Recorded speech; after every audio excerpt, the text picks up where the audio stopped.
Today, we're gonna make a gentle, creamy mushroom pasta. What we're aiming for is a really simple traditional dish. The final result should be soft, with a delicate sauce that just coats every piece of pasta perfectly, without ever feeling heavy. Okay, let's look at the ingredients and tools you'll need. It's a very short list, which is nice. So we'll start with 200 grams of pasta. Honestly, any shape you like will work just fine here. But if you have something with ridges or curves, that's even better for catching all of that creamy sauce. Next up, you'll need 1 cup of sliced mushrooms. These are really the heart of the dish, giving it that wonderful earthy flavor. And for the creaminess, half a cup of heavy cream. This is what's going to create that gentle coating sauce. It's pretty important to use a cream with a higher fat content because that's what helps keep the sauce from splitting when we heat it up. We only need 1 single clove of garlic, and you'll want to mince it. We're just looking for a really subtle, savory background note, nothing too overpowering. And of course, salt and pepper. You'll add this to taste right at the very end. As for tools, it couldn't be simpler. You just need a pan for making the sauce and a pot for cooking the pasta. That is literally it.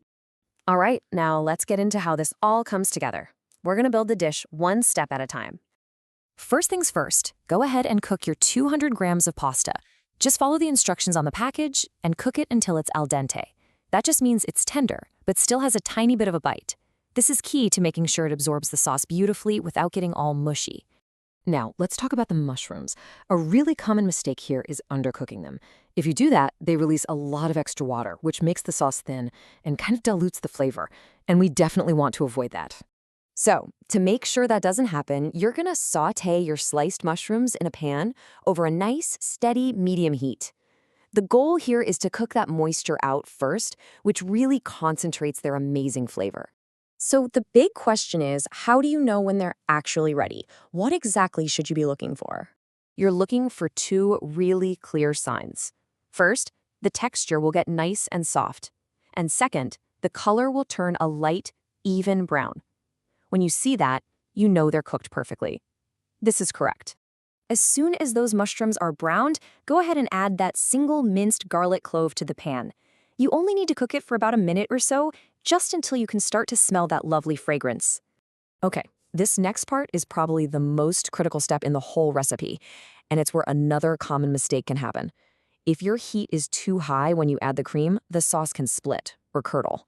So here's how to avoid that split sauce.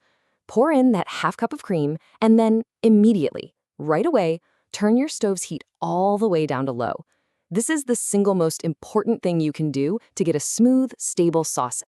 Now, you're just gonna let that sauce simmer very gently on that low heat for about 5 minutes. Don't try to rush this part. You're letting all those flavors meld together and letting the sauce really develop. While it's simmering, you'll notice the sauce starts to thicken up just a little bit. You should see very small, gentle bubbles, barely breaking the surface. That's your visual cue that the temperature is just right and the sauce is coming together exactly as it should. Once that sauce is thickened, it's time to bring everything together. Just add your cooked, tender pasta right into the pan with the sauce and give it all a gentle stir to coat every single piece.